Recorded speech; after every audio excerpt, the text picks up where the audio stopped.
psyched when we beat the Chiefs 40-6, Yep. but you know, um, I just I wasn't paying attention, and then I saw the Tauntauns on screen, and I was like, "What's going on?" Yeah. And I like locked in. I like stood up. I was like, "This is the most exciting thing that's happened all game." And then it was like, what was it? Like a what, I don't even remember what happened in it. Um, It was like a knockoff, like uh Budweiser like beer ad. Like yeah. nothing happened. It was just a slow mo of them riding in a tauntaun, like Mando's holding the thing, and we get Grogu. We get like a 2 second close up, of Grogu at the end, and that's 30 seconds. Yeah, it was a choice. I don't. I, I It, think. I think because we got I think because we got the trailer and we have the trailer now. yeah, I'm kind of over it. But when it yeah, first came out, I was definitely like, all right, what are we doing here? Like not the not the move. But eventually they got it. I think it was good. What did you think? yeah. I I said in my like because I did like a 20-minute stream last week, and I felt bad because I kept bringing it up because it did really get to me a little bit more so because I the Super Bowl, it's just I want Star Wars to do well, and like I was at a Super Oh, Bowl function with multiple people, and I didn't even know it was Star Wars till about halfway through the ad, so I couldn't have just been like, wait, look guys, to maybe more casual or people not as big into it because I don't know, yeah. but I was hoping for, more people to see it, but yes, the new trailer we got to talk about. I'm just gonna say it once. Why didn't they put it in the first Super Bowl in the Super Bowl? Okay, I said it. Said it. We're at where we're at now. It's a good trailer, and I'm really looking forward to it. And when you splice the bits and pieces from the first trailer, the teaser trailer, which they still have titled official trailer. By the way, you guys should change that. But but Probably should. Yeah. there's a good amount of scenes. There's a good about. I think I guess a highlight for me was getting a line from Garazeb, uh, and I'm wondering, Sounds great. yeah, if how big of a role do you think Zeb will have? Like, do you think he'll have a little bit like a little bit of screen time? Like, You know what I think the Razor Crest is his. I think that's his Razor Crest, and I think he's letting Mando borrow it. That's kind of what I think. I don't know. both. I do want an explanation for the end one, but Okay, with the Zeb thing, I think he's gonna be. I don't know. I feel like they soft launched him in like season 3 or whatever it hmm, was. I feel like you gotta have him with some more screen time. yeah, You know. that's a bold prediction, but I'd expect nothing less than from the king of Star Wars what ifs, because you should know film, you should know where it's at. I haven't heard that idea yet, but now I expect it to happen. But Well, I'm also optimistic. I'm a big Rebels fan. I got a freaking Rebels thing right here. yeah, So, I love Rebels, but yeah, no, there's a little bit of hope in there, but there's also, a little bit of prediction. I don't know. yeah, it's we that's I mean that's what we do though. That's what we do in these shows to some extent. It's like we're making realistic speculation, realistic theories.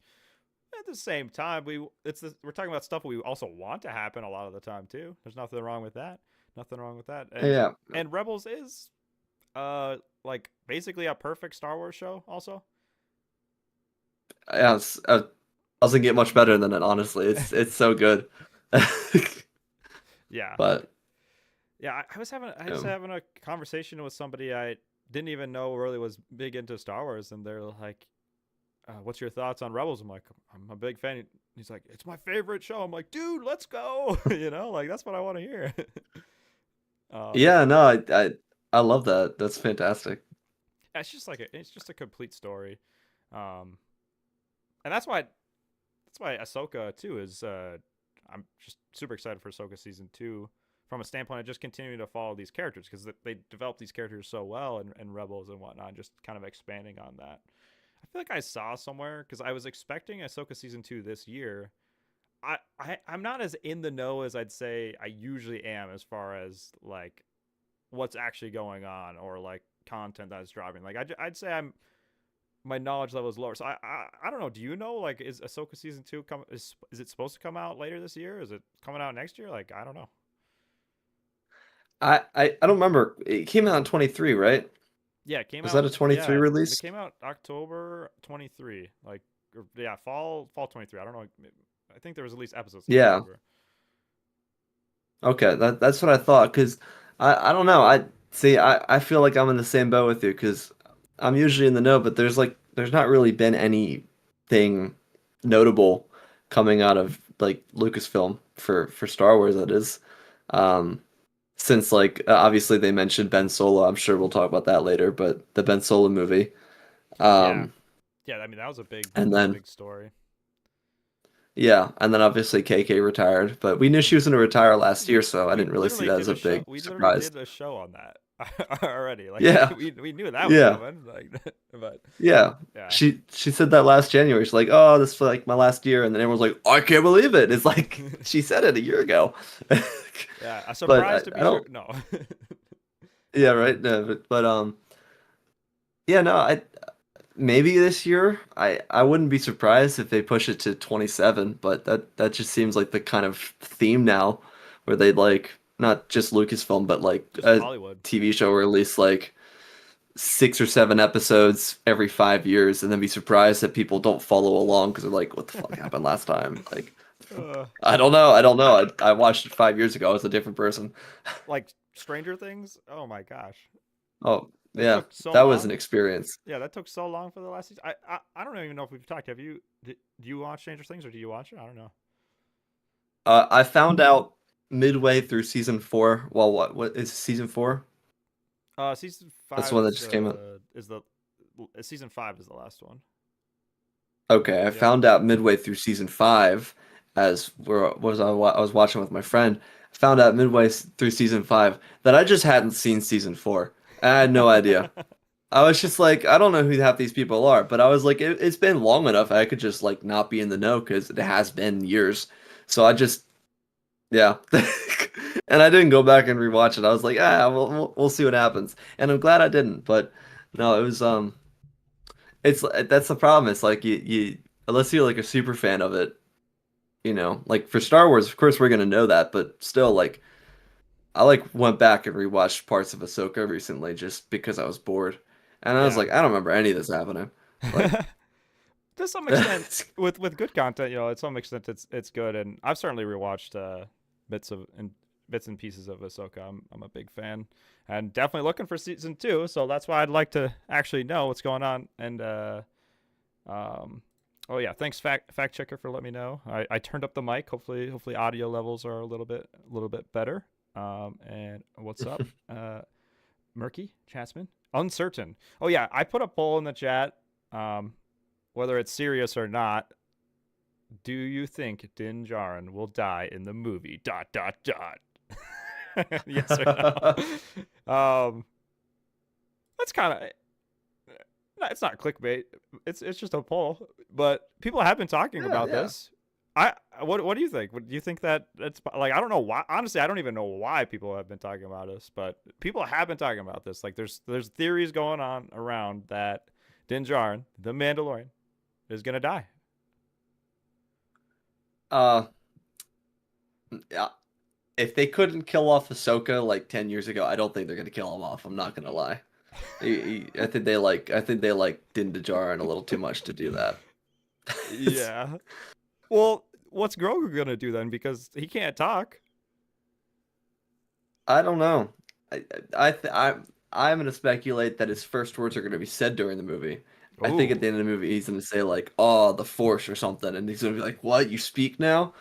And then that's a yeah, good I call. don't know. Honestly, like, the thing is with this movie, and I've been saying this kind of all along, is like, well, one, I wouldn't expect like a crazy out there story that's super, like, for hardcore fans. Like, I wouldn't expect like a Ahsoka type of vibe.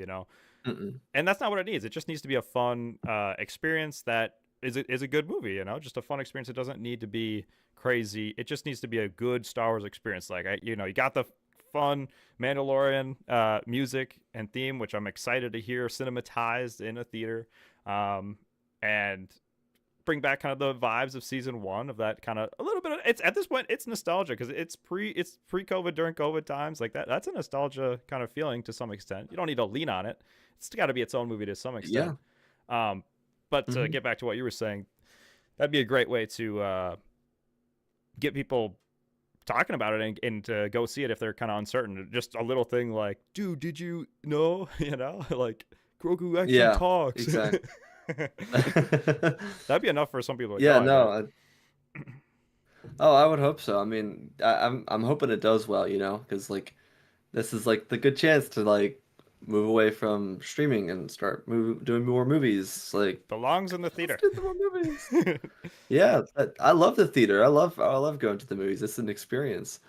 But It's yeah, no, too. you know, Because I mean, I think Star Wars, obviously, with being George Lucas's creation, it was always a movie to begin with. It's kind of built for it's epic. It's supposed to be just dominant epic. And TV shows, it's hard to like. There's epic moments in TV shows, but they're written differently to be structured to where they have a lot more time. They're building a lot. Every episode, there's usually some kind of cliffhanger. Whereas you don't need to feel like you need to do that or write it in that way in a movie. So I'm excited to see just Mando and Grogu in a different format from that standpoint of like yeah, not the non like cliffhanger TV writing ending, but a little bit more time to develop a little bit more of something. But at the same time, just looking for good experience. And yeah, we've got like 3 minutes of content from the trailers. They're obviously on some kind of icy planet at some point, dealing with the remnants of Imperials. I think that was my reaction from the trailer, but I think Act 1 probably would be them dealing with Imperial remnants somewhere. If I had to guess, like I bet they'll deal with some like Imperial rebels or something that leads them into something else that somehow gets them like while they're doing that they run into some kind of bounty hunter or something that leads them to the huts and then we get intertwined. But I guess what do you think this movie is going to be about? I would like to actually see it do a lot of world building. I think that's necessary. That's like one of the like things that I liked about Ahsoka was like the world building they did with the New Republic. We don't know anything about it. I think the more we know about it, the heavier the Hosnian cataclysm becomes later on. But I would like to see like, you know, I'd like to see how influential the Hutts are. What the hell was I doing?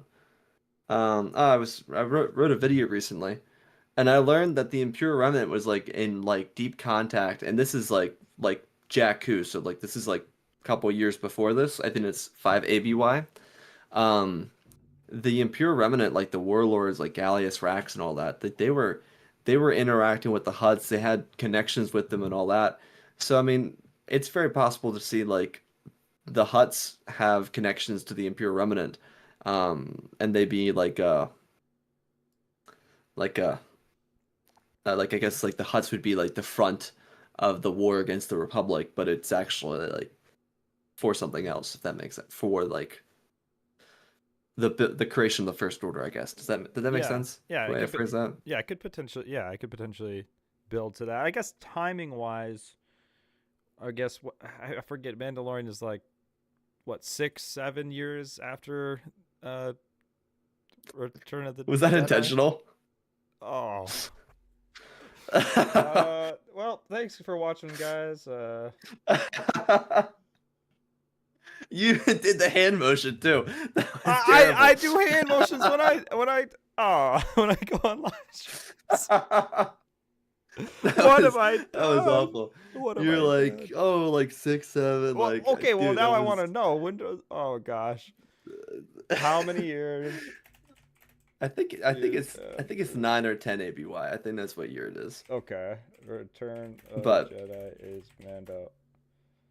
yeah, I think that's gonna be the Mandalorian twist. season 1 takes place 5 years after Return of the Jedi, and we've gone through 3 seasons and on to a movie, maybe a time skip. Oh no, it might actually be. That's true. And actually, it might be the Forsaken numbers. Yeah. Yeah, I can't believe that happened. That is. I like doth my eyes deceive me. I thought I was tripping. when I saw that. I was I was not prepared. But Yeah, I wouldn't blame you if you had to go after that rethink. I want no, to go home and I think rethink the my big life. twist. I am gonna rethink my life after this stream. No, I think the big twist will be that the Remnant and the Hutts are working together.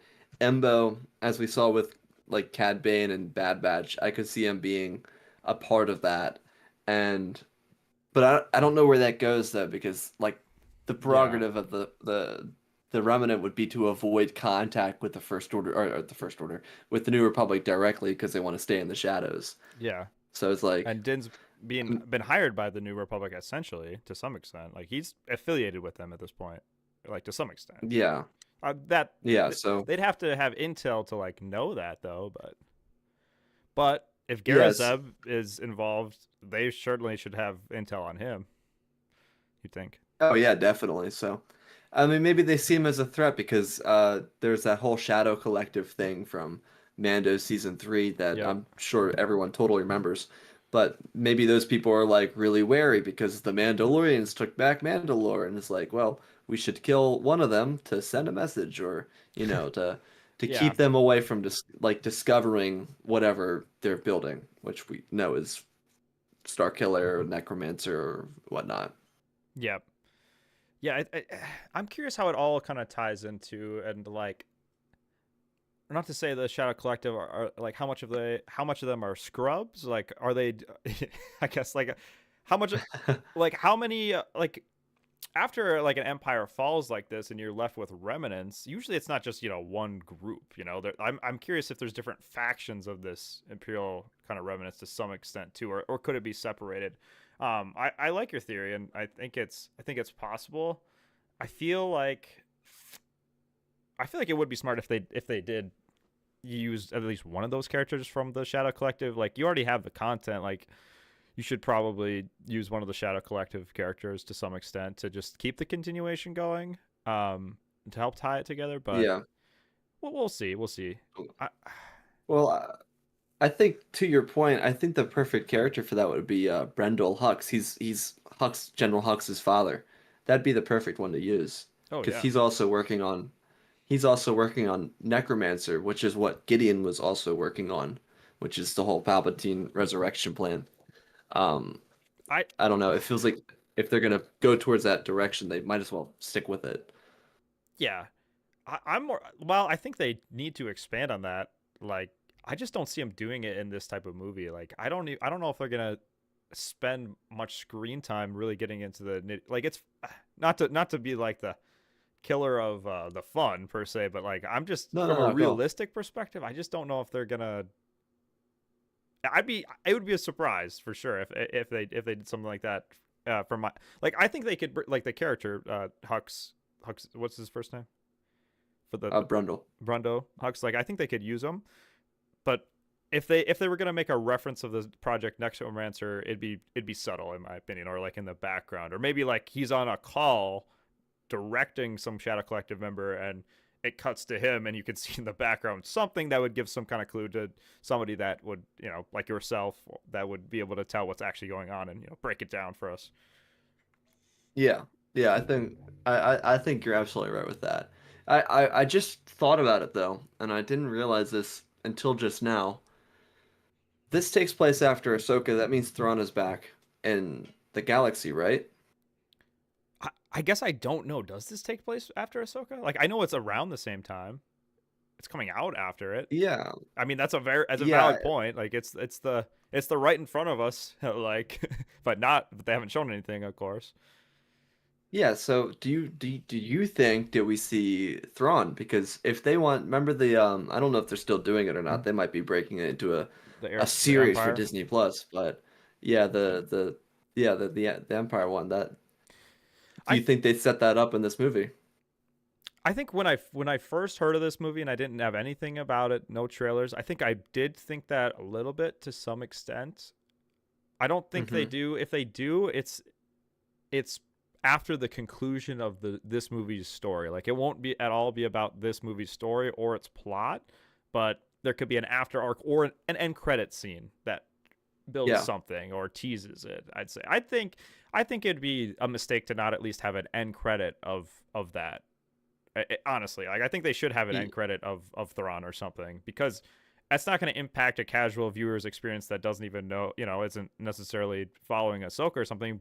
But it would make people like us super pumped about Ahsoka season 2 and the Heirs to the Empire. Like, come on. Yeah. I mean, like for casual fans that also stay because people stay for end credits for franchise movies now. It's like for people that don't know who Thrawn is. I mean, that might encourage people to go back and rewatch Ahsoka or Yeah, try and figure out good who point. this blue guy with a white suit is, and then they'll go down the pipeline. They'll be I they'll be have reading all said the before that books. I'm Oh, sorry. exactly. No, you're good. But I have said before, like, I'm not a fan of doing homework to watch a movie, but it could draw interest for that Heir to the Empire kind of. If it's another movie, it could draw Yeah. interest to it, and if they do it the right way, a way to get into it without having to go back and rewatch Ahsoka and then Rebels and then read the trilogy and all that stuff. So, I don't know. I can I feel like there's a few ways to do it, and you wouldn't need much more than 60 seconds, I feel like, but maybe Oh, even less than that. But just imagine the scene where we've concluded somewhere, Mando and Grogu. We've concluded on some distant planet we don't know exactly, and then just boom, this Star Destroyer is just in the center of the screen and just starts, I don't know, just raining fire down on something, and then you just yeah, get Thrawn just aura farming, and that's it. That's yeah. really, it's not that hard. I don't know. Yeah. I mean, you could even have him like with like this whole art thing. You know how his whole thing in Rebels was like, Hmm. oh, just to know you're a penitent is to know their art. Like he's just like maybe Yes. he's surrounded by Mandalorian art and he's got like a hologram in front of him of Mando and Grogu like taking out the AT-ATs and he's like, like Yes. that. Yes, this Yes. this this this fountain pen, it's used by a certain type. No, I actually absolutely love that, and in the books Yeah. too. Speaking of books, I've taken a, I like reading some. I've taken a little bit of a break, but I saw that Shatterpoint was on Spotify Premium, because I have Spotify Premium for free. So when I've been commuting to places, I've been chucking Shatterpoint on. Are you familiar with Shatterpoint or ever seen it? It's an EU book, Yeah. Mace Windu. I have it in my collection of books. I've actually it was so funny. I just this is kind of related to what I just re-edited my entire phone and I forgot about the books app on the phone. And I went onto it today and I was like, wait a second. I could just do audiobooks because my problem is like I'm too hyperactive, Mm-hmm. so I can't sit down and sometimes I just can't sit down and read because I'm like I gotta go go go go go. So I'm like, wait a second. What if while I'm go go go going I throw on an audiobook. My point being is Shatterpoint is on my to-do list, but I just got the audiobook for the Plagueis for Plagueis Oh, what the hell awesome! is it called? You're in for a treat, Yeah, bro. so That's, man. It I try not to only recommend things that to people that, just in general with content, whether it's Star Wars, anime, just good shows in general. I try to only recommend them things good, but like even just casual Star Wars fans that even have any interest in reading, I'm like, you should try Plagueis. But it's like, it's just a good book, but there is so much lore and it's so good, man. So good. It's yeah, a it's a I'm really it's a excited. grail, I'd say. I'd say it's really a grail. I also, have you read the Darth Bane trilogy? I have the books. I have not opened them yet. It's That my problem. Yeah, no, I mean, that's, well, yeah, I hear you. It's that to commit to a trilogy like that, it'd take a while. But that is my favorite book trilogy in Star Wars, though. Maybe it's because I'm just a fan of the dark side, I guess. But I just think that some of the lore, and that's why I like, like Knights of the Old Republic games, and uh just the dark side lore. Like Star Wars just has some really cool lore. But It does. So great. yeah, big fan. Okay, I'm trying to think. As far as the Mando and Grogu movie, we've got a couple options. Maybe we set up Thrawn a little bit at the end of it. I still don't like. I still don't fully know. Like, I mean, I shouldn't know because the movie isn't out. And if I knew the entire plot, I mean, we're speculating. But it's still kind of like, I feel like with some movies or some shows, like you know what it's about, at least the premise, but like I really don't know. I really don't know. Like it's fun to speculate. Like I don't know what kind of adventure they're going on. I just know they get involved with the Huts and Embo. And Embo definitely looks really good though. I'll say that looks like movie quality CGI though. Yeah, he looked great. I'm not gonna lie, I was apprehensive with the first trailer. The first trailer looked pretty gray, like Dude, it looked really kind of the walkers, lifeless. Yeah. because that's something. Yeah, I noticed right away the CGI difference. Like the walkers at the end of the first one, it was so like I should not be able. It should look real. The first it didn't look real, and now this upgraded trailer it looks cinematic. The shots are that opening with the X wings. I can already tell Oh, that's going to be absolute cinema, as we would say. yeah, dude, the sunset shots in Star Wars are always the best. Like, there's a shot in Phantom Menace I forgot all about, and it's a shot of like a sun setting on Coruscant. And you see like the big sun going behind a bunch of skyscrapers, and I'm like, yes, peak cinema. And that's all I think about, like the sunset shots in Star Wars. I don't know if sunset or sunrise is the same difference, but that shot opening the trailer with that, oh my God, you know, Yeah, so good. yeah, super excited, and the music too. That's something I definitely really like music, and I really like the Mandalorian theme. But I'm curious with the movie now, what other tracks are we gonna get? Because that really makes a huge difference to me. It's just like I mean, the Star Wars music is pretty much always good. It doesn't matter. It doesn't matter. I'd say that's probably the most consistent thing in Star Wars. It doesn't matter what movie you're watching, you're gonna get good music. But Yeah. definitely excited to see that twist with Mandalorian. Speaking of music, the music guy just hopped in the chat. Dan from Stan Target. He says after watching some Clone Wars episodes with Embo, I'm more excited to see him in the Mando movie. Could be some cool stuff. Yeah, another one of Filoni's toys, eh? Oh, I think that's a great way to phrase it. Yeah, no, definitely. So probably not gonna die, but we'll see. but Cad Bane, he's definitely he definitely died, right?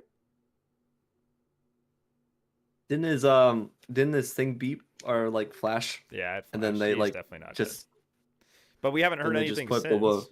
Fett away. Yep. Yeah, And poor Boba. not to be rude, Star Wars, uh, it's for kids. It's for kids. There are elements though in episodes like episode 5 of the Acolyte that are for adults and Andor, Yeah. like to some extent.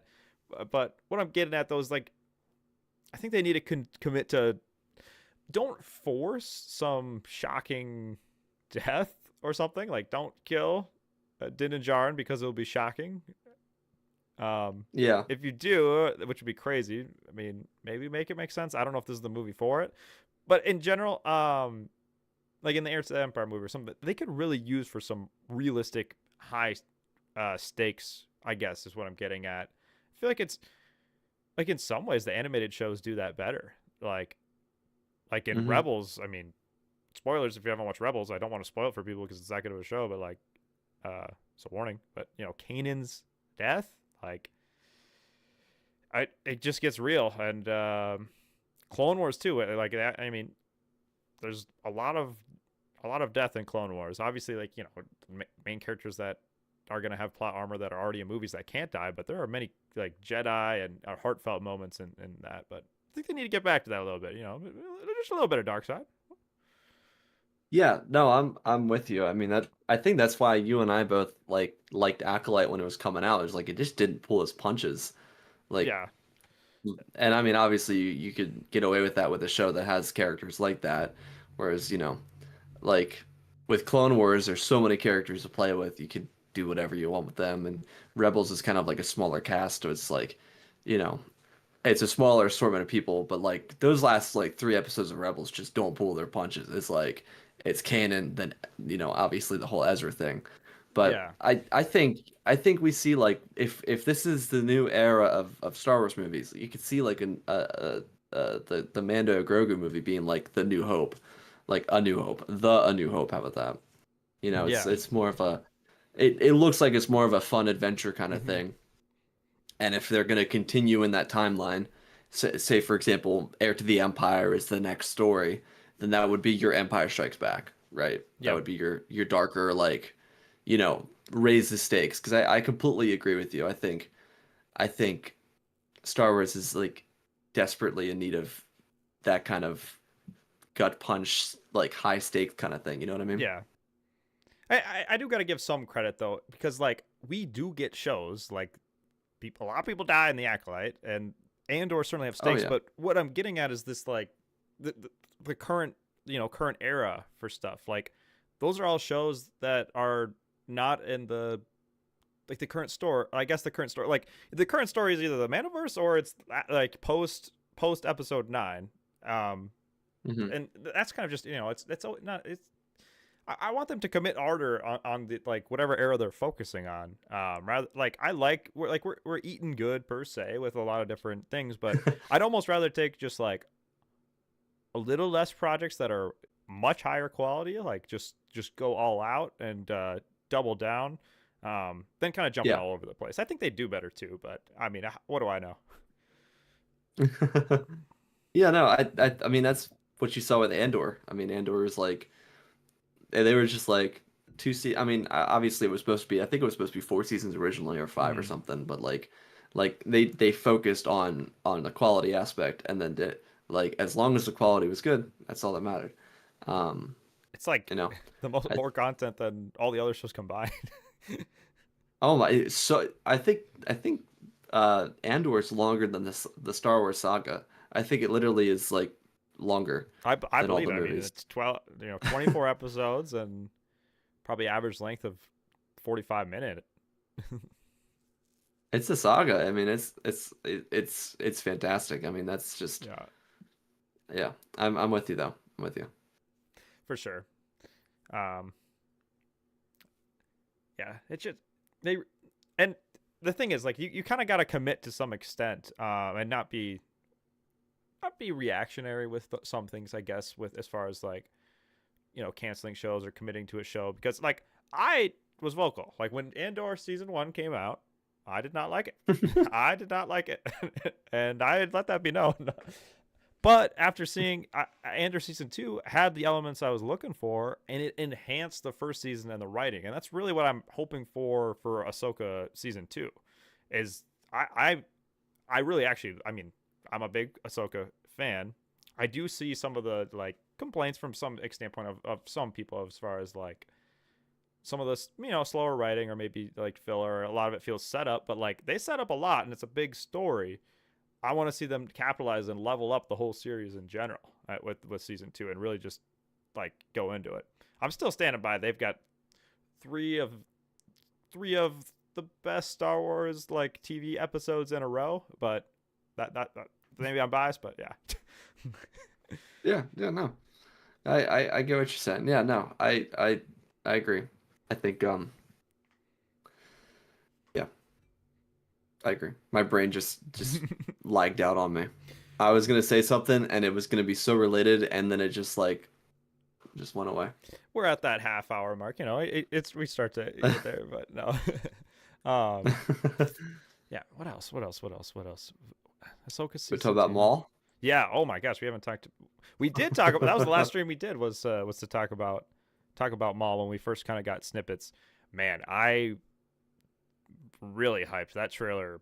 That trailer was super cool, and I'm really curious to see if they kind of use some of the like the Darth Talon ideas with this Padawan character potentially.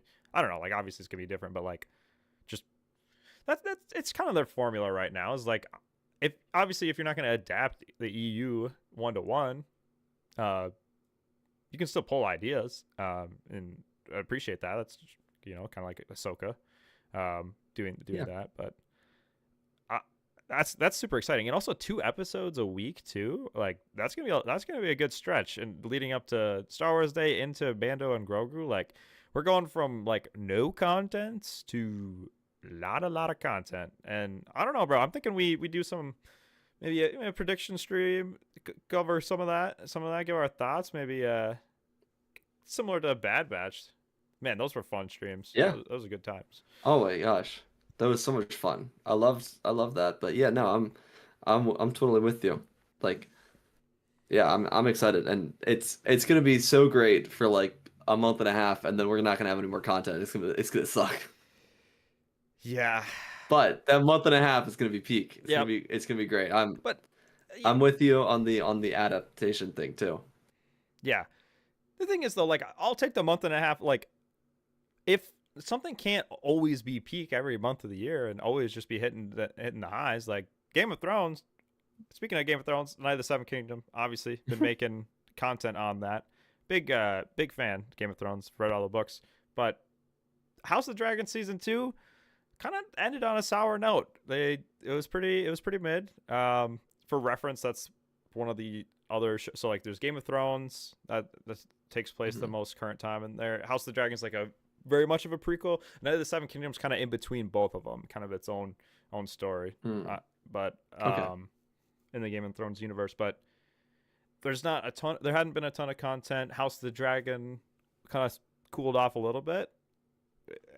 Lots of quiet, a lot of crickets, and then boom, a Night of the Seven Kingdom, just all out, super high quality television show. And dude, it was averaging. It just came. I put a post on it, but it was averaging 24 plus million viewers like per episode, like Damn. in the last couple weeks. Like it was insane.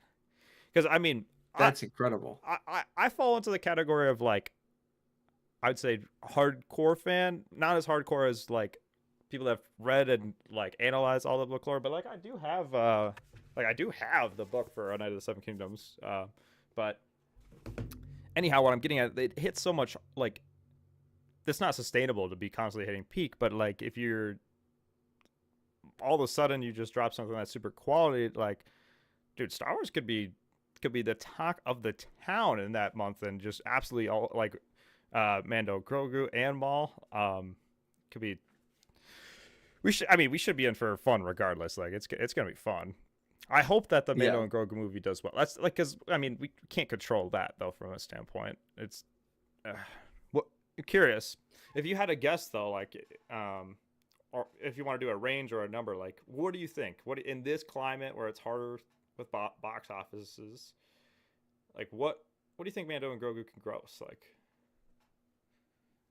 You know, I think I'm not gonna lie. I'm gonna throw out a number. It's gonna sound disrespectful. I don't mean it with disrespect. I think it'll gross around what the How to Train Your Dragon live action remake did. That's around 700 mil.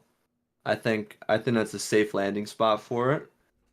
I think it's possible to gross a billion. I just don't think there's enough people interested in Star Wars right now for it to gross a billion.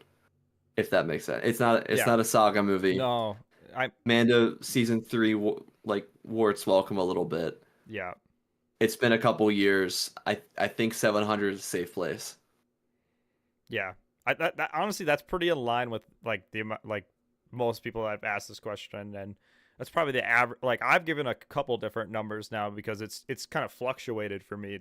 You asked me uh the day after the Super Bowl, I was like $20, no, but no, A single ticket. yeah, it was that's pretty close to. I'm curious where I'm at today with a little bit more time to digest the trailer. Like it's a good trailer. I don't want to be that guy, but like I said I want to bring it up. I don't think I don't think it will affect you. I was just gonna say like I don't think it's I don't if it's a good movie and it's a good experience, people are gonna see it. Like the marketing matters, but like people will talk about it if it's a fun experience and people will go. I think the Yeah. lowest I said at one point was about like I think I said 575. That was like I did a live I hopped on Stan Target live show like a few days after the Super Bowl. So that was like the low point for me was 575. I've definitely been known to say that it can get a billion. It's possible because we haven't had a Star Wars movie Oh since yeah. 2019. I think there's a percentage chance like for just like with anything. I think if it gets over a billion, it's going to be a mix of this movie's a fun, good experience, but really leaning on that kind of like nostalgia, COVID time of like hey, remember when life was rough? Mandalorian and Grogu was there for you, you know, type of like to some extent. I think it could bring back a lot of people that like.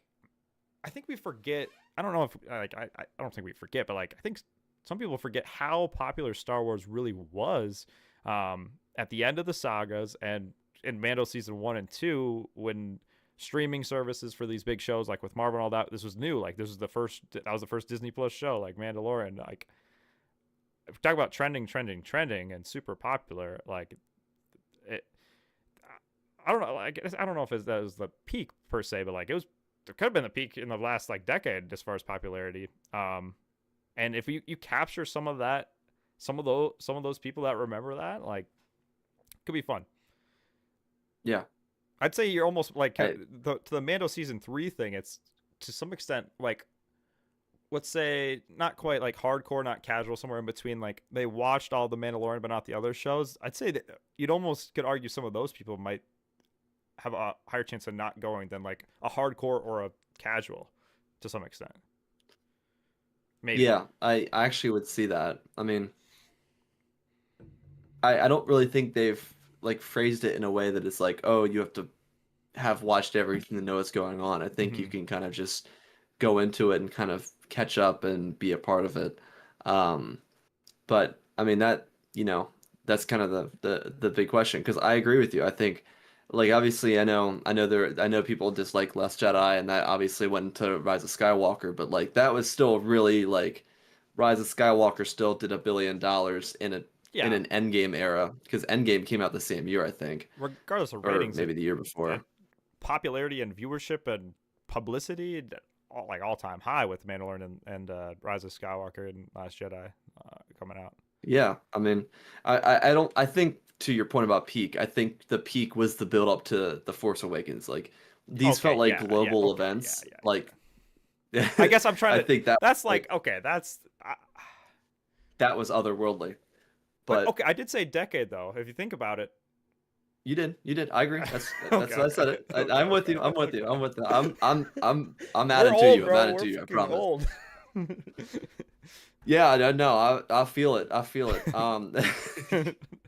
Fuck, yeah, 20, 25. It's ridiculous. But Okay, um, not that old, not. bro. We got lots of time yet. We're still young. We're still young.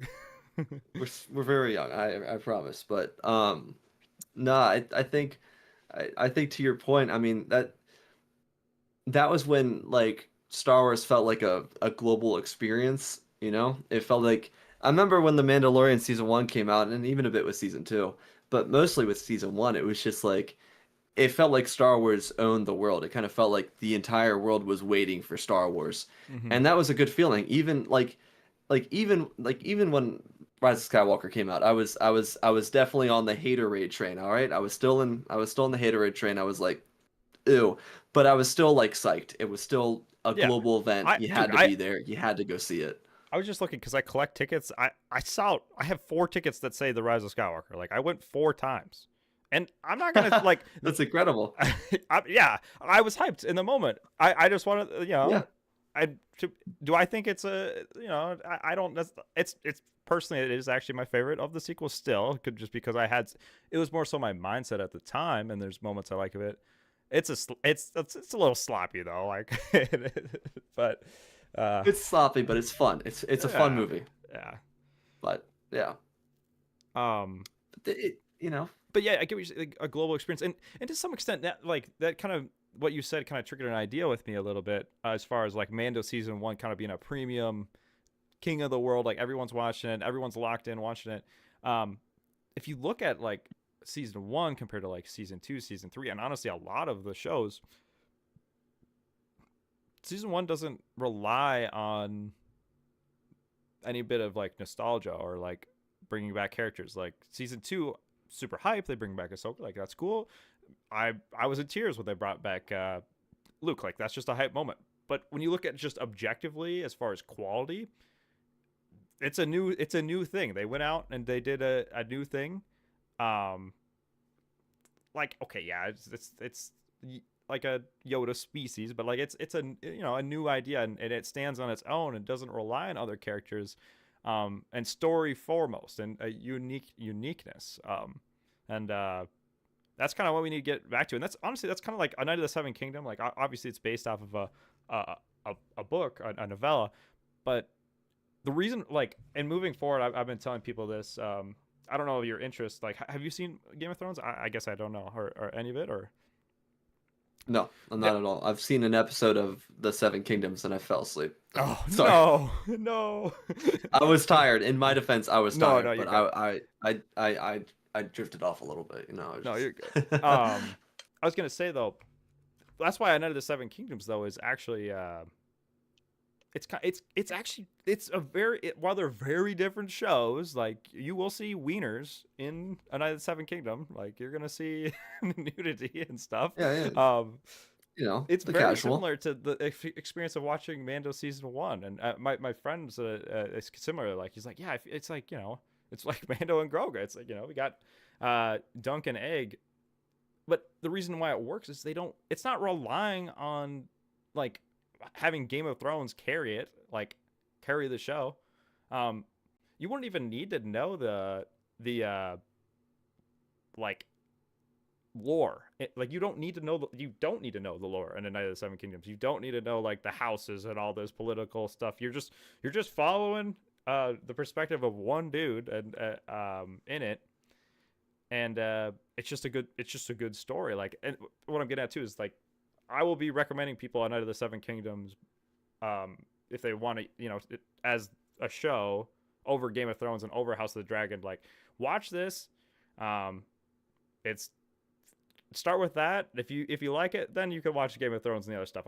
I won't recommend the main show before it. I'll recommend A Night of the Seven Kingdoms before it because it's so good and such a great adaptation of source material and doesn't lean on nostalgia, and it's just a great experience. But yeah, and obviously, I mean, I've been having fun making content on that, and I got some more videos on the way. I won't lie.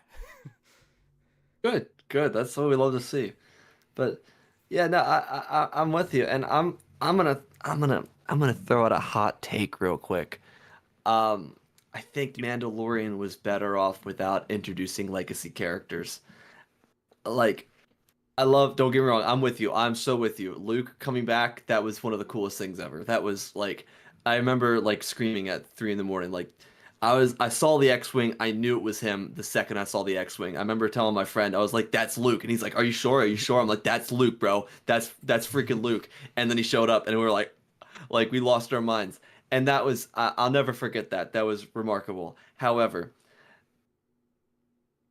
I also have to say one of my favorite episodes has to do with the characters they built up in the show. My favorite episode of Mandalorian isn't Luke's return. It's the Bill Burr episode where where they go in undercover as Imperial Mm, soldiers and yeah. he shoots the guy that was responsible for a segment of Operation Cinder.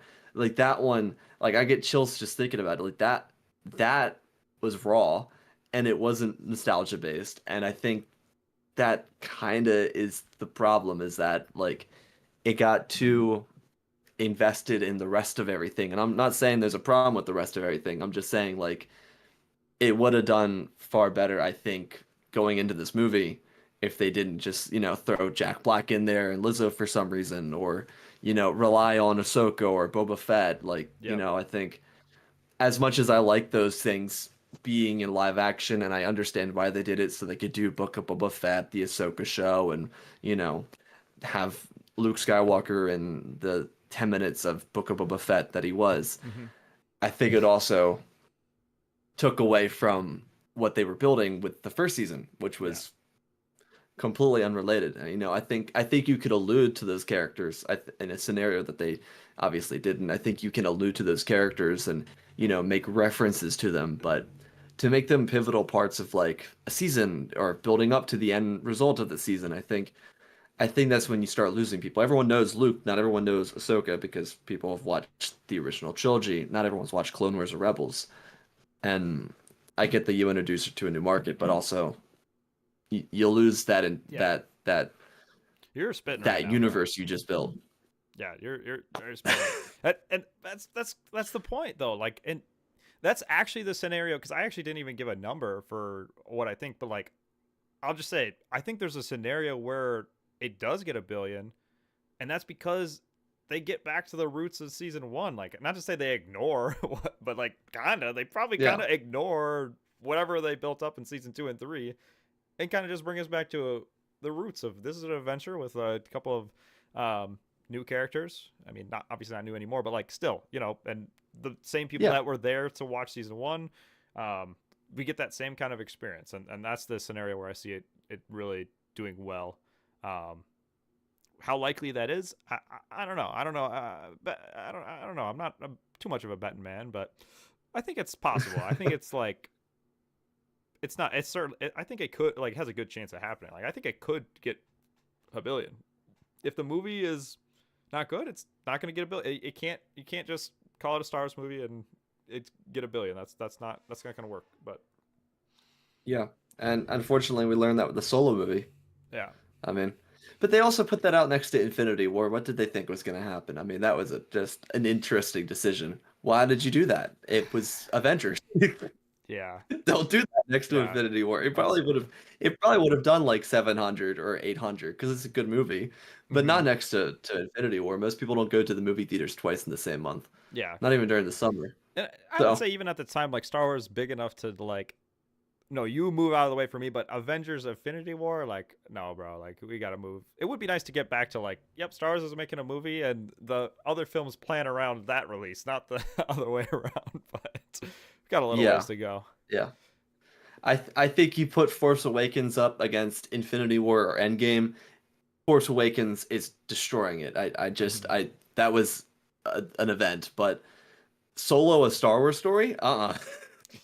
Yeah, it stinks, dude. Because I mean, I liked the I actually liked that movie. And I enjoy it It's so personally. good. But yeah, and we've talked about the Lando show, which haven't heard anything about. Which we like, what's going on? We get left off of a cliffhanger of the underworld, and that's not really what I'm like super pumped about with the Maul Shadow Lord. Is it's building more of that because it's such cool lore with Crimson Dawn and all these other uh, big players in the underworld of Star Wars, which is expansive.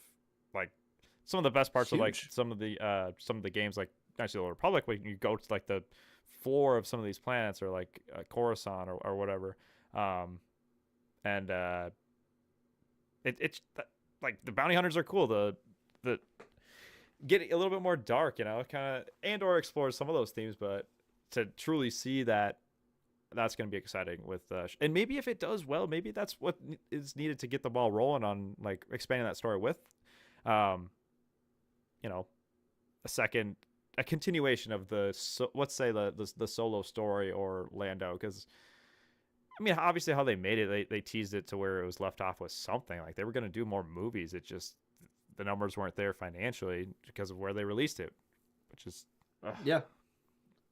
That is like the most infuriating thing about that. Like I always think about that like almost every other week. Like I just like if they just put that in summer or if they put it in December like they did with Rogue One, that movie's doing fine. It's not putting $1 billion up. It's still not hitting that number, but it's hitting higher. It's gonna hit 700. This is a good movie. It's a fun movie. Not everyone was no one was asking for a Han Solo movie, but it's a good movie. You know and it's enjoyable. And that trilogy would have been awesome. It would have been fantastic. that I we were robbed of content is the tragedy. Yeah, yeah, and I think I mean that's the same thing. I think that's the same thing they could end up doing again, but I don't think they will. I hope they learn their lesson from that. Because just like a release date, and I hope that I'm gonna go off on a different tangent now. I hope they go forward with some of those projects that we heard about. I want to see some of those projects. Like the Lando one, for example. Like that would be great. Rangers of the New Republic, sure, whatever. But I'm gonna start this conversation because I want to Do hear it. your thoughts on this because we haven't talked about this yet. Do it. But the hunt for Ben Solo, that Okay. was not canceled by Lucasfilm. It was canceled by Disney. Everyone was on board with it. Adam Driver, the guy who wrote it, I mean, they both wrote it. Kathleen Kennedy, Mhm. everyone loved it. They sent it to Disney. Bob Iger, got a new CEO for both companies.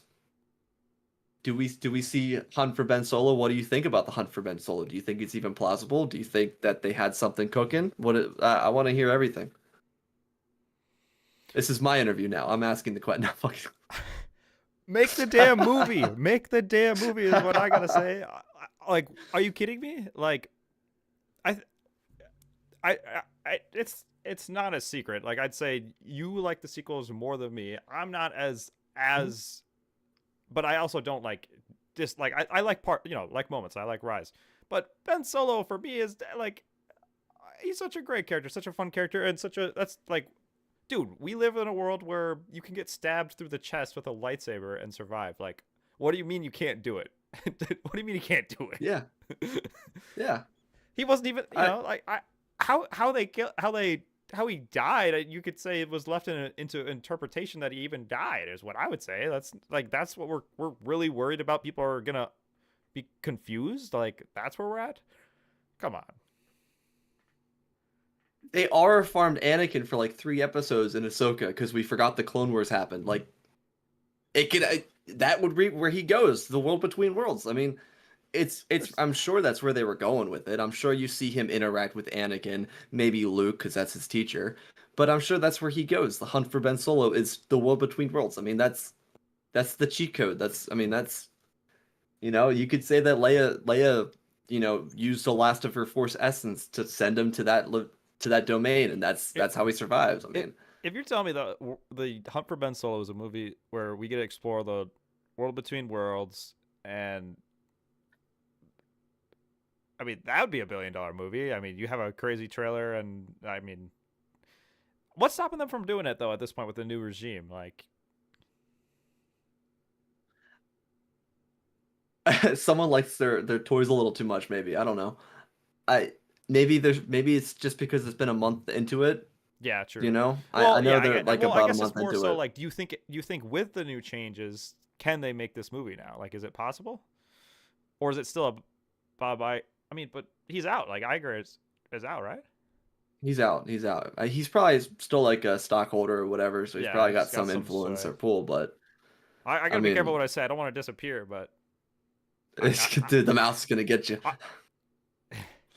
potentially, but I mean, I've I've spoken my mind publicly, not on my channel as much, but like I have done streams and I talked a little bit about this to Stan Target and whatnot, but like I not to like throw him under the bus, but like I'd say almost anything negative in Star Wars, like to some extent, like or some of the like question mark decisions. I'm like, what is it? What like some like.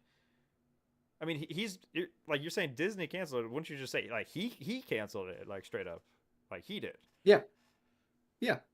I mean, uh, I've openly defended Kathleen several times with you on the stream. I'll Yeah. do it again. Half the crap she gets blamed for isn't even related to her. Like I'd say probably like 90% of it is just related to Disney because Lucasfilm is owned by Disney.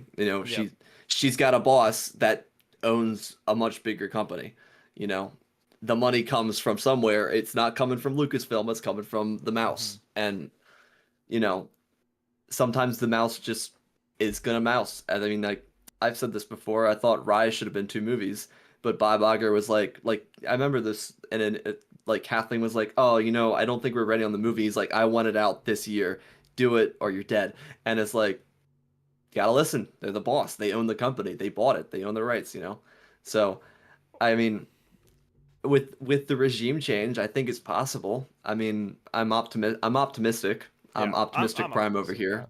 yeah, I'm optimistic where we're at, and I I gotta be honest, as someone that has certainly given a lot of like given Kathleen Kennedy a decent amount of crap over the years. Like I've eaten a lot of my words and dialed that back a lot, admitting that I was definitely wrong about a lot of it when more of this came out about like Iger was the Palpatine, bro. Like for some of this, like big time, Oh yeah. and Yeah. I mean, that was. and it's in some ways like you got to give credit to where credit due, where Kathleen did a lot of in some ways course correction to like save some of the like without her there you could argue things could be an even worse spot to some extent from a like popularity and whatever else. But you know what I'm saying? Yeah. I mean, I think she's the reason Andor actually made it to like production. I think they were like, no, we're not going to do a show about a guy that's a backup character or a side character in a one-off movie like Rogue One. And she was like, no, we're doing it. And I think that show exists because she pushed them. I think that she had to cut it from like 4 or 5 seasons to two. But I mean Yeah, that, you know, Andor is some of the best Star Wars just period. yeah, it's pretty dang good, man. That that stretch of episodes in the back half of season 2 is it's gonna be tough to beat. Oh Honestly, I yeah. don't even know with the current, you know, because it seems like movies are starting to be a little bit more of a focus in general in Hollywood again. Like we kind of like, not to say shows will go away, but like I don't know if there'll be another opportunity to swing that hard with that much capital on a project like that. Like it's gonna like they swung and they hit a home run with Andor. Oh yeah. I it's the thing that's like slightly disappointing. It's like an evergreen show, so like it's gonna like people will subscribe to Disney Plus just to watch Andor. Like they you know that's the win. People would Yeah. do that for Mandalorian, but a lot of them are gonna stop watching midway through season 3 or after season 2, and they watch season 3 because they didn't click Book of Boba Fett, because how would they know to? And they're like, what is going on? But That was such a blunder. that's the thing where like I feel like they just gotta like they don't over explain, don't just like, yep, this is where we're at. Like actually I think I threw Yeah. out a theory out there on when I was chatting at one point, but like I'm sure it's not the case, but at least a portion of or some of this movie. But what do you think about the idea of like to play it safe and make it fit in the universe? They What if they just did it after like sometime after season 1, or like during season 1, or like like in between seasons, like somewhere before the split up, like, or at least some of the content, and then there's like a time skip. I don't know. Like I don't think they should do that, but I'm saying that that could be a possibility of how they make it all make sense. Yeah, I wouldn't be opposed to it. I mean, I heard that like Favreau recently said that they're like Grogu was with Luke for like 3 years. Huh? I didn't know that much time passed. What? What's he talking about? I gotta see this interview. What? I saw it the other day. I may have been tripping. I've got a weird sleep schedule. I've been like doing the weird thing, but no, Oh, I saw it the other yeah. day. He was like, no, it's like a 3 year time gap between season two and season three, or Grogu spent 3 years with Luke, and that'll explain some of his abilities in this movie. And I'm like, that was not communicated at all. I thought he was on that planet for like a week tops. Like I they mean, showed up, they like did like a little seminar, and then I believe you just because you know faith in AI, but do a Google search and it say at least 2 years, and that's way two longer than years. yeah, 2 years. I guess in from Yoda species mind, that's like maybe not as much, but I guess I don't know how age universe, but it's It's still a like, long freaking time. yeah, it's like 2 weeks or something in species or whatever. But yeah, Yeah, I don't know. I mean, there's a lot of weird time gaps that don't really feel all that like they're not explained in the shows. They're not really explained by the production side of it. So it's like, you know, I could see that theory. I don't think they will use that theory. I don't think they will do that because I think they kind of want to move on from season three without yeah, moving on. Um, but I think they're eager. This movie seems like they're eager to get back to the building blocks of, what was originally there. Like I think that's why you have the lady from Alien, like another new character, someone hmm, that's newer, while also having some other characters that probably could be introduced as new characters, but are also legacy characters. So yeah. like as much as Zeb is a main character in Rebels, it's like he's not he's not He's like not. Ezra or Kanan or Yeah, Hera, he's not. right? He's gonna not gonna like. You're not forcing viewers to like split attention to some extent. Like he's a nice addition to the story, but he's not like, oh my gosh, the story is now about Luke Skywalker, or oh my gosh, it's now about Ahsoka. But to your point, they get back to the bread and butter of season 1 and they do it well. it could certainly do well. I guess I still never gave my number, but I think I'll take I'll go even more optimistic because I just something about I'll just take the over. I think it'll be over Yeah. 700 million. I'll go 750. That's how I'm feeling right now. Again, day after Super Bowl, 2 days after, I was like 550, 575, but the trailer, it got me back. I think it could. I get goosebumps when I hear the cinematized do do do do do do, and yeah, obviously,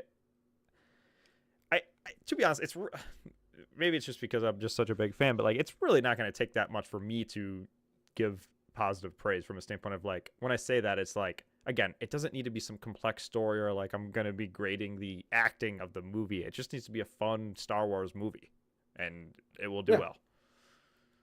Fun, Yeah. good experience. Yeah, I mean that's it. Star Wars is just meant to be an experience in the theater. That's it. Like I've never been like the biggest fan of Phantom Menace. I had the greatest time of my life when I saw that in theaters. I don't even really like that. Like I'll watch the movie like maybe once in a blue moon. Like I don't like that movie like that. I had the time of my life. It's just meant to be seen in theaters. It's Dude, Duel of the like Fates when I with saw that movie in the theaters. with the surround sound, like Oh my God. I felt like I was five again. It was like the first time I ever saw it. Like I knew what was coming next, but I was still watching. I was like, this is incredible. Like I was hyped for the Senate scenes. I was like, yes, that's my boy Valorum. He's cooking, and then he gets cooked. But you know what? It was great for no while it confidence. lasted. Yeah, man, no, that was so good to be able to see that, and obviously Revenge of the Sith in theaters too. That was last April, I believe. Yeah. When they drop an Attack of the Clones, bro, that's the prequel movie I want to see. I want to see the Battle of Geonosis on the big screen. But to the point that you're making, it's like, it's got to be fun. And Hmm. I think I think that's one of the weak sides of Last Jedi. Last Jedi is a very serious movie. It's very Empire-esque. It's not as jumpy, skippy around as Force Awakens and Rise, but I mean, It's meant for the movie that's theater though. It's cinema. The oh my positive God. praise that I can give is it's definitely a cinematic movie. It has Yeah, and some very beautiful shots. it's a gorgeous movie. I love that. I love Last Jedi. I know I say it all the time, but I think like Rise is still fun. It's a lot of fun, and you want to have fun at the theater. And I'm not saying Last Jedi isn't fun in some portions. It's Mhm. just it's a lot more grounded. It's a lot more grounded. Yeah. It's Empire grounded. It's very, you have to pay attention, and it's a lot of moving parts in it. It's like if you're not paying attention, that build up doesn't work. But like Rise, you could fall pretty easily. Same with Force, and obviously the prequels and the originals. So it's like if you just make it fun, people will be happy. You know, that's what we want. Yeah. You know, and then you could start playing with the other, like if they do Heir to the Empire, like we talked about, you could start playing around with the darker themes. You know. Yeah. Bring it back to, I guess, reality per se, but still accomplish what Mm-hmm. set out to do. And then supposedly season 4 is sitting on Favreau's desk. I, will it be made? I hope it's made, but it's gonna. Admittedly, I know it's gonna be tough to dial it back in from season 3. But like, if the movie's a success, what's stopping them from just starting out with the right foot again with season 4? I think there's shows that like one bad season of a show shouldn't like cook something completely. Um, No. when there's a good foundation, like you can recover. And I actually don't Yeah. think that Mandalorian season 3 is putrid. Like I enjoy it, and there's some mid moments though, admittedly, and some of the plots a little bit, but there's some fun moments. But like we're saying, get back to the bread and butter of what you're good with for Mandalorian and the magic that was there in that first season, and I'm gonna have a good time. You're gonna have a good time, and a lot more people are gonna come see. But yeah, I don't know. I guess I think that's about what I got for Mando Grogu. You got anything else? I feel like we've covered it pretty Only good. thing I would say is like don't do season 4. Don't go from movie to a TV show. Go Okay. back go back to movies. Stay to Yeah. movies. Like if you're gonna I, if you're I'm gonna commit down. to making a movie, commit to it, you know? Yeah.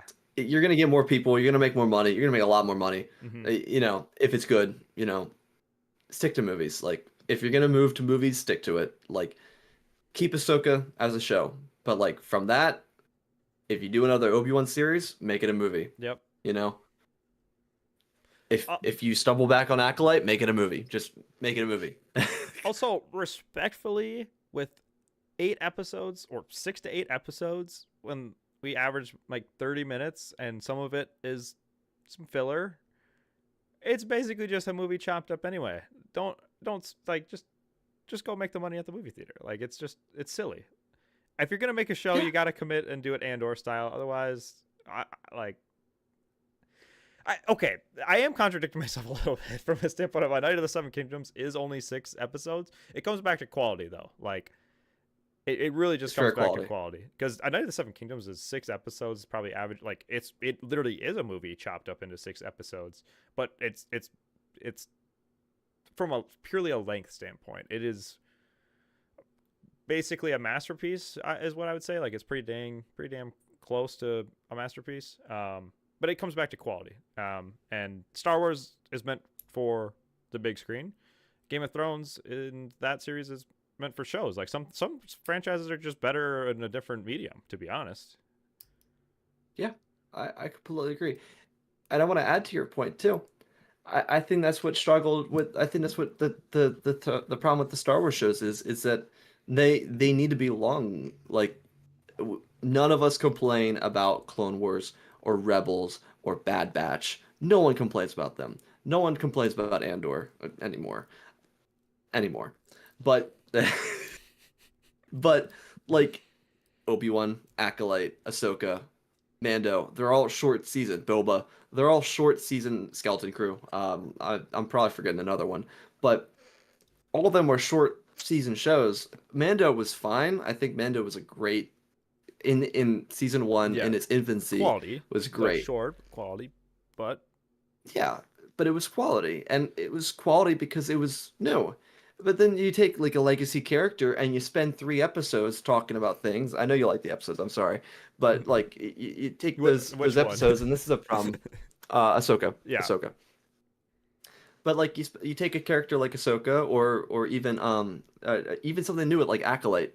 Like I liked Acolyte, but this was a big problem with it. Like you have a great story concept, same with Ahsoka, great story concept, and then you just spend like half the season in the past, and that doesn't work. It's Yeah. just like I don't care about that. We're already Entire in the episode of a present. Stay in the flashback, present. like yeah, that jump all and no, you like, dude.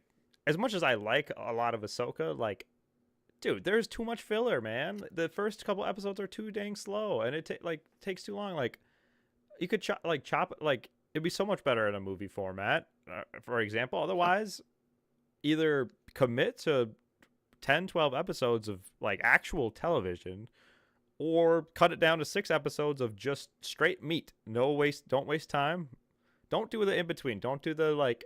Well, we've been doing 8 episodes, so we got to get 8 episodes. This episode was literally 24 minutes before the credits, but it's okay, And this episode was 45 minutes, and 20 of those minutes were, petting loth cats.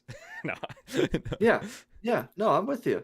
That is like the staggering thing. I do like Ahsoka. I do want to clarify this because I'm gonna sound like a hater for like five No, no, seconds, yeah. but like that is the difference between Andor and Ahsoka. Like please watch the I think it's seventh episode of Andor season 2, the episode where she says the word genocide.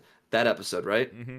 That episode, Mon Mothma. Watch that episode, and then go watch Mon Mothma in the Ahsoka show. And like it's huh, you know, and to this point, it's like it's not that the character isn't quality. It's that Mm-hmm. like you're too focused on jumping from this to that to this to that, and it's like you could just you can give that character more time. Like you could build so much for the New Republic for the Ahsoka show concept specifically. Like you could build so much for the New Republic. That you could build so much for Baylan Skull. You could make these characters, um, like make you feel something. Like Bix. Bix is a completely original character. She's amazing. You feel all of her pain and everything she goes through. And I'm not gonna lie, I never personally felt that with Baylan Skull. I just didn't. He was cool. He was cool. I liked him. He was cool. Don't get me wrong, but I never felt that amount of emotion with him. And I think that's because it was like, here's a guy. He's an edgy centrist. And then it's like, all right, on to the next thing. Here's Harrison Dula. Yeah. Remember Coruscant? Like, Yeah, I yeah. I'll cut back a little bit. Balin did have that impact for me, but the premise of what you're getting at, I totally agree, 100%. And like when 85% of the show is through the lens of Ahsoka, but you're trying to do the jump around where you jump to Coruscant, you throw literally 5 minutes of screen time of Carson Santeva, it starts to become messy. Like it starts to become hmm not needed scenes and things that aren't, they don't actually like help the story. Like the Coruscant scene, like it was cool to see like C-3PO and all that, but like because it was so short and rushed, like or just really not much to it, it doesn't do much other than move the plot. It's just a device to move the plot. It doesn't like expand too much. But have that, commit Yeah. harder to extra time and have a little bit more something going on there, or cut it out and focus on what everyone's there for to begin with. Yeah. Exactly. I mean, you take that episode concept, right?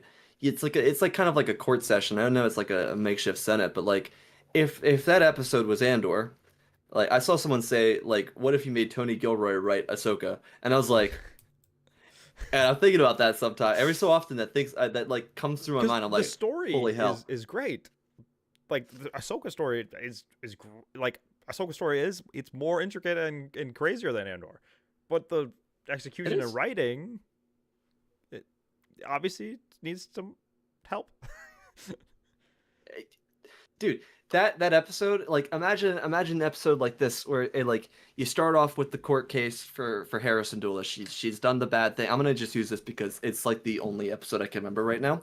But like you start off with the court scene, right? And you have that scene, you introduce C-3PO, right? And you keep going, and then you get to see Mon Mothma talking to Leia, right? You have a conversation with them, and then it goes to the actual Senate where they like bring it up, where they bring up like Leia, who's representing, I think she represents Chandrila or something.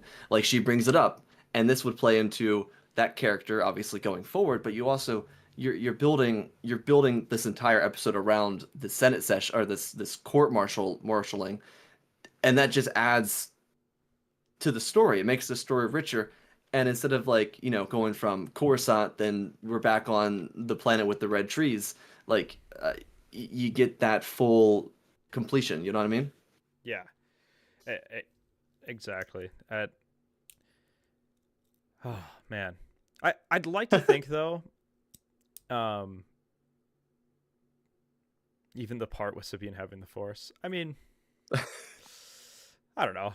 Uh, I yeah.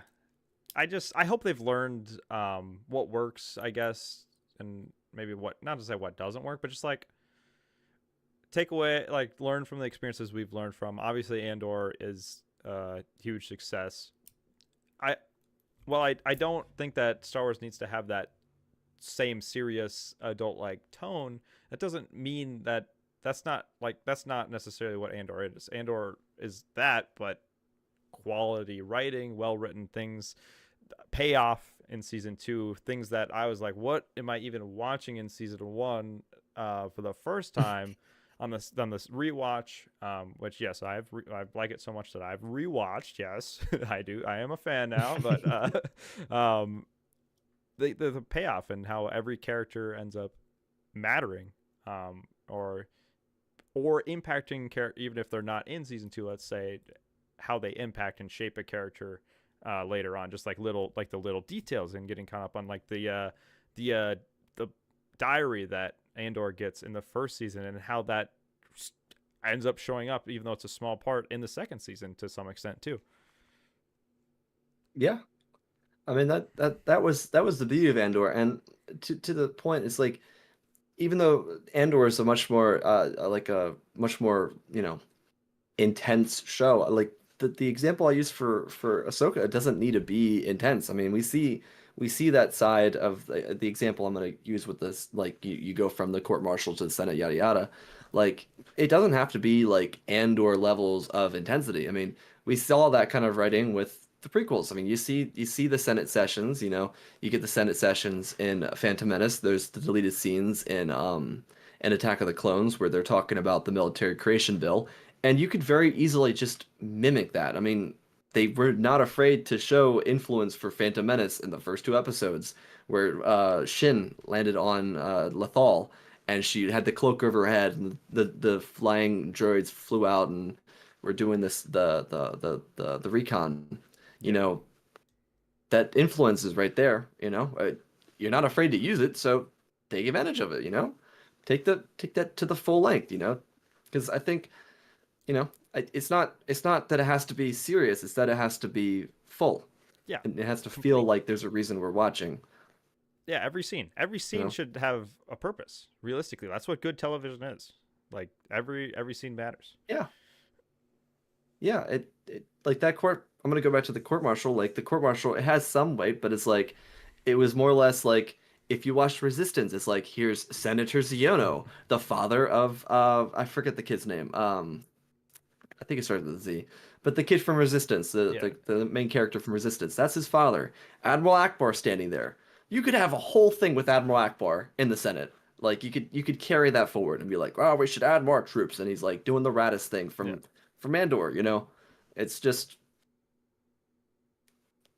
you know, it's there, it's just not there. Yeah, it's like too too much like let the let the scene play out or the character um tell the story by physically doing it. The the role shouldn't just be like a piece of art or like a key dangling, like less key dangling with some of those characters too. It's really where it's at. But Yeah, and that's the sad thing. I mean, like Bad Batch is a great example of them doing it right. I mean, you know that they can do it because they've written it before. You know, they've they've shown that they could write that out. You know, like what was a Bad Batch? It was like 16 episodes a season. yeah, 16. Yeah, it might have been. Might have, yeah, that sounds right. I was gonna think it might be more, but I think there was like different. But how many Yeah, and total? Ahsoka doesn't need to be 16 episodes a season, but you know they can write that. You know. Yeah.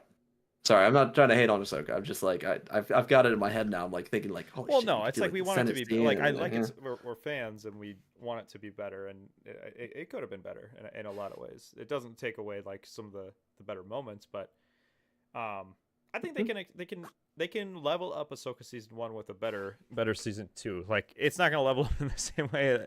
Like it's like you know how it doesn't have the potential to rise as much as like Andor season 1 did for me, because I mean it's good on its own, I understand, but like with that kind of payoff, but I Mhm. think it could improve greatly. It's not going to remove the unneeded scenes though we get in the slower parts of the episode that really don't have a payoff. That it won't do that. But no, this has been good this has been a good discussion. I gotta be honest, bro. I think I'm starting to lose it a little bit. But is there anything else you Oh wanted no, you're good. to wanted to chat on? I feel like we covered it pretty good. It's not. Yeah, nothing unless there's anything for you.